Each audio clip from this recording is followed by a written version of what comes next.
Okay, good evening, everybody, and thank you for joining us as we are studying together today a new Mishnah. We are here on chapter 4, and we're studying a new Mishnah, Mishnah 25. Now, today's Mishnah is fascinating, not so much because of the content of what it says, but because of the actual author. And maybe it's one of the most fascinating authors to study in the entire Gemara. So today, I'm not even going to share its screen. I'm not even going to read the Mishnah. We are just going to study about the author. And here it is. The author of our Mishnah is, take a guess.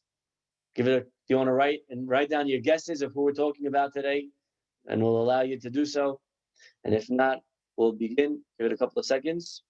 Any guesses? Okay. Here it is. Today's author is the famous Elisha ben Abuya. Okay, now, I don't know if any of you ever heard of Elisha ben Abuya, but the Gemara will never refer to him by that name.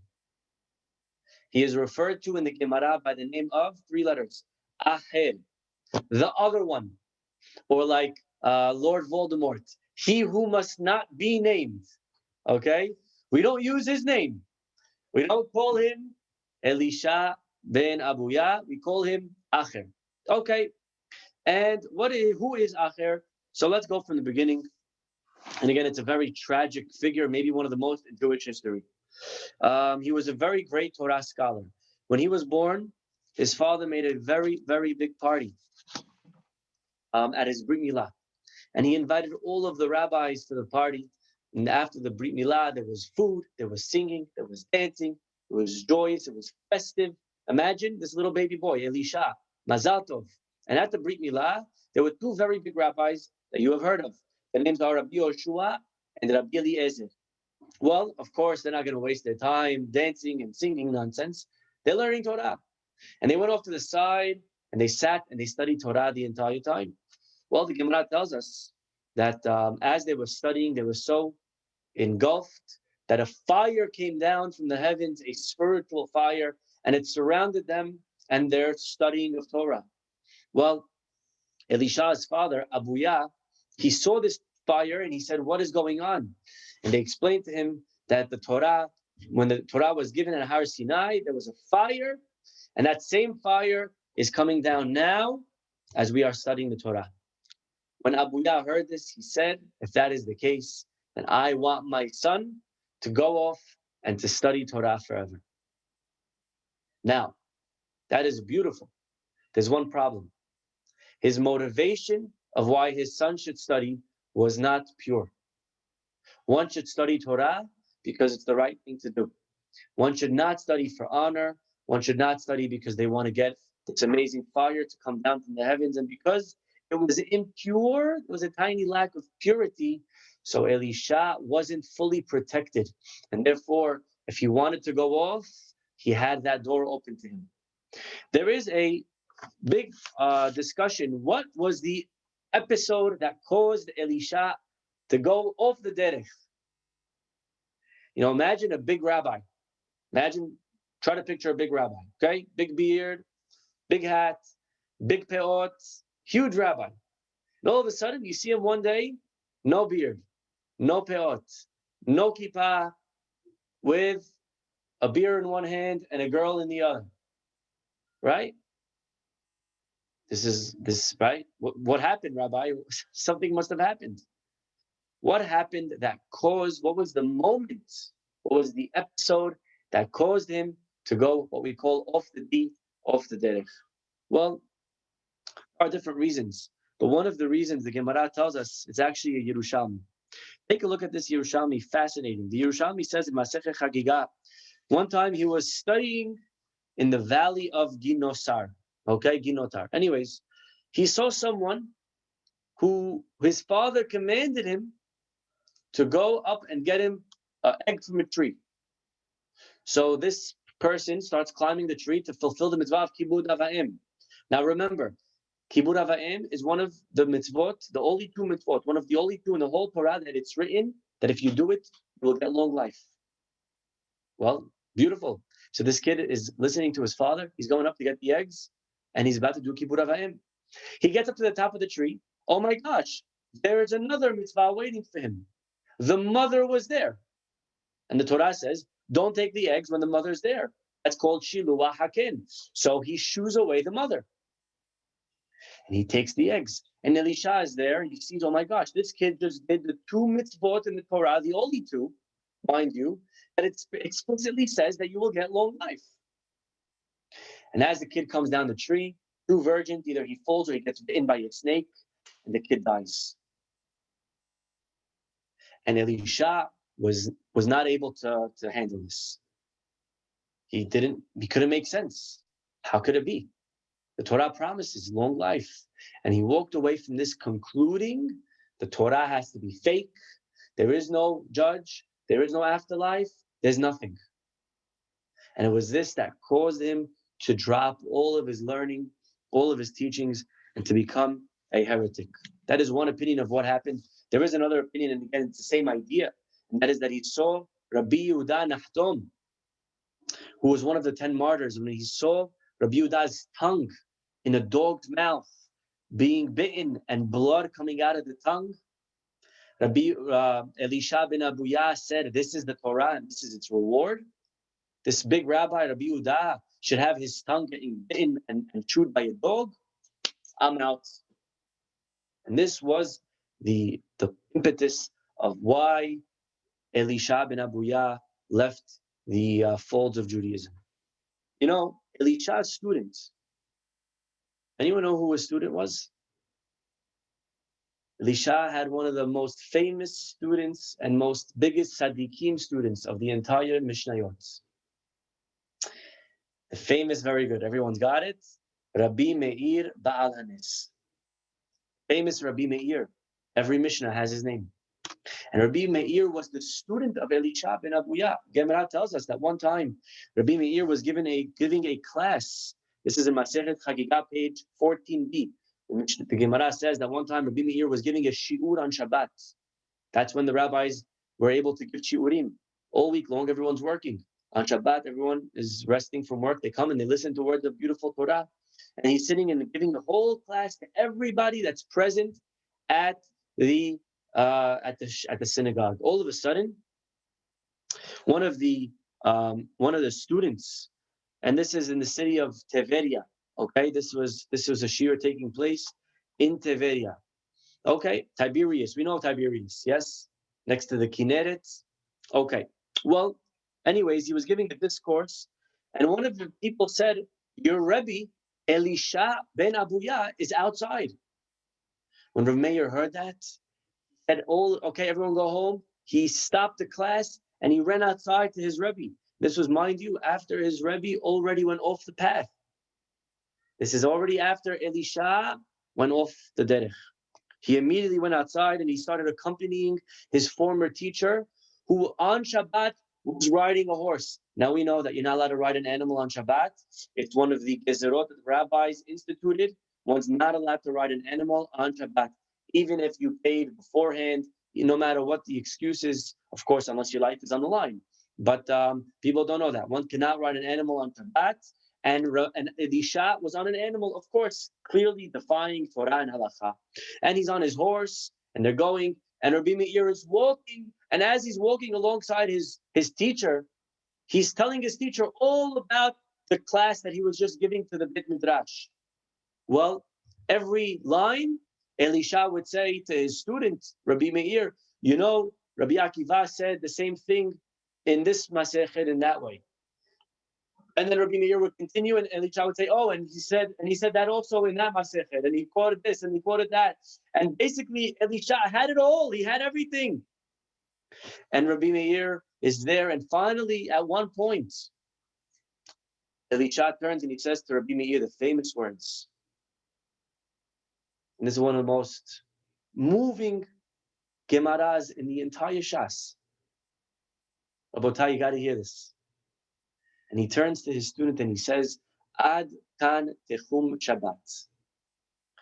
Till here, my student, is the techum, is the limit of where you're allowed to walk on Shabbat. We know that a person cannot leave the town past 2,000 amot, around 3,000 feet. So wherever the town ends, so long you're still in the city with houses, buildings, doesn't matter, it's okay. But When you get to the edge of the city and there's no more houses, you're limited on how far you're allowed to go on Shabbat, and that is 3,000 feet around. He turns and he says, Rabbi Meir, here's the Tehum. Here it is. You have to stop walking. And he says, Rabbi, how do you know? And he says, as we were learning, imagine this. As we were learning and walking and talking and learning, I was counting the footsteps of my horse. And I'm able to tell you that right now is the furthest that you can go. And therefore, turn around, my student, and go back. And Rabbi Meir says to his teacher, and what about you? Hinting to his Rebbe, and maybe you will metaphorically or figuratively turn around and come back to the path of Torah, to the path of mitzvot. And listen to what his Rabbi Meir's student, Rebbe, listen to what Elisha ben Abuya answered to Rabbi Meir.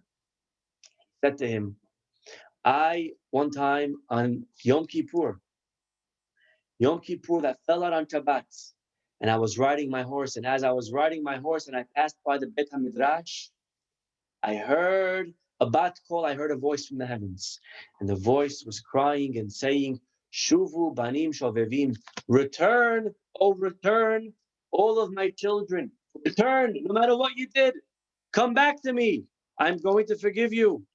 And I heard the voice say, listen to this, return to me, and I will return to you. You ready for it? So sad. Except for Acher. Except for Acher. Elisha is not welcome to do. Elisha says to his student Rav Meir, I already heard a voice that they will not accept my teshuvah. And therefore, you, my student, you still have promise, you still have a future. Turn around and go back. But it seems like I have crossed a line that should not have been crossed. And it was because of this that Rabbi Meir and his Rebbe separated, and he did not return. And the obvious question is, well, if that's the case, it's not his fault. What do you want from the Rebbe? What do you want from Elisha? The voice already said he's not welcome. He would have liked to. He said he's not supposed to. What do you want him to do? And the Baalei Musar say something fascinating. And that is as follows.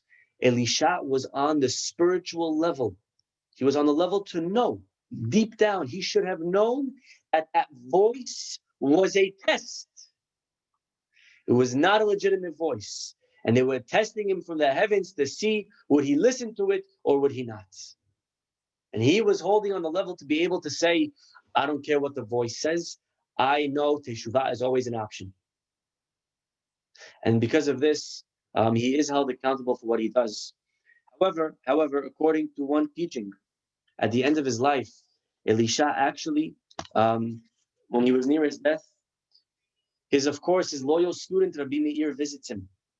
And he comes and he says, Rebbe, I'm so sad to see you sick. And his Rebbe responds, Elisha ben Abuya says, will heaven accept me if I repent? Rabbi Meir said to his rabbi, Tashev enosh ad daka vatomer shuvu bnei adam. This is a pasuk in Psalms, chapter 90, pasuk 3. The pasuk says, even when you reduce man to pulp, even on the day of his death, that what happens to a body after death? It disintegrates into pulp to nothing. Even when man is on the day of his death, on the deathbed, and they're pulp, shuvu bnei adam. God says, repent, O sons of man. Even as a man approaches death, God still calls out to him to return. Elisha, when he heard this from his student Rabbi Meir, he wept and wept and wept as he took leave of this world. And with joy, Rabbi Meir said, my Rebbe died with teshuvah. Fascinating, fascinating story. Rabotai, there is a question over here, and that is as follows. How can we know that you're not allowed to learn Torah from a apikoris? Heretic, somebody who abandons the faith, even if they write a Sefer Torah, we get rid of the Torah. It has zero holiness, nothing. You're not allowed to use it. And so, how could Rabbi Meir learn from Acher? He would walk next to him and his Rebbe. Imagine the rabbi, the Isha, is driving his convertible, and Rabbi Meir is walking next to him. And he's talking and learning. How could he learn from such a person? Out loud. The rabbis respond something beautiful. The rabbis say Rabbi Meir found a pomegranate, and he ate the fruit and he threw out the peel. Beautiful. He ate the fruit and he threw out the peel, meaning he was able, Rabbi Meir was able. And again, not everyone's able to do this. Be very careful. Not everyone's able to say, oh, okay, fine, so I'll do the same. One has to be on the level of Rabbi Meir to do this, but Rabbi Meir found the pomegranate, he ate the good, and he threw out the bad. And he was able to learn from his Rebbe and to know which statements were proper and moral and ethical and had value, and which statements should be discarded and should be ignored. Again, you and I are not on this level. We go and we study by someone, we don't know which teachings are Torah teachings and which teachings are not. And therefore, we have to study by someone that is purely righteous. We don't know how to filter and percolate the words of other people. And therefore, we have to make sure that we're studying from someone that is a complete Torah scholar, no apikores. We can't trust ourselves to know which words of an atheist, God forbid, we should accept and which words we shouldn't accept. One more question and we'll end it for today, and that is as follows. We are going to quote a Mishnah in Elisha ben Abuya's name. And the question is, how can we do that? How can we quote him? How is there a Mishnah teaching us something from a heretic? To be written in the Mishnayot, in the Torah Sheba'al Peh, one has to be a pure Torah scholar. There are two answers. One answer is very simple. This was a teaching that he gave before he went off. Another answer is that this is a teaching that he gave after he already started repenting at the end of his life. Either way, it's again a fascinating study to see the story of a man who had questions on God, and certain things in his life bothered him, and he felt a certain injustice. How could God do this? And I'm sure we all have things in our lives that bother us. Where is God? How is it fair? And this is a question that bothers everybody from time immemorial. Moshe Rabbeinu, Tzaddik Veralo. How could it be that the righteous suffer? These are questions that everybody is bothered by. From Elisha all the way to the biggest rabbi. One has to be able to say that my understanding is limited. God is much smarter than I. And maybe there are things that I don't understand, but we have the faith to be able to move on and the courage to have that one day we will find out the answer to all of these questions. Anyways, this is the famous Elisha ben Abuya Acher, he who must not be named. So many lessons, but maybe for me, the most powerful, Tashev Enosh Adaka, no matter what we did in our lifetime. Now, Rabbi Meir is telling us, even if you lived your whole life a heretic, after being a rabbi, which is like a double stab, you saw the truth, and then you became a heretic. Even that person has teshuvah. At the end of their life, they could do teshuvah, and Rabbi Meir so much so, smiled and laughed, confident that his Rebbe was able to enter Olam Haba. We'll stop it over here for today. Have a wonderful, wonderful night.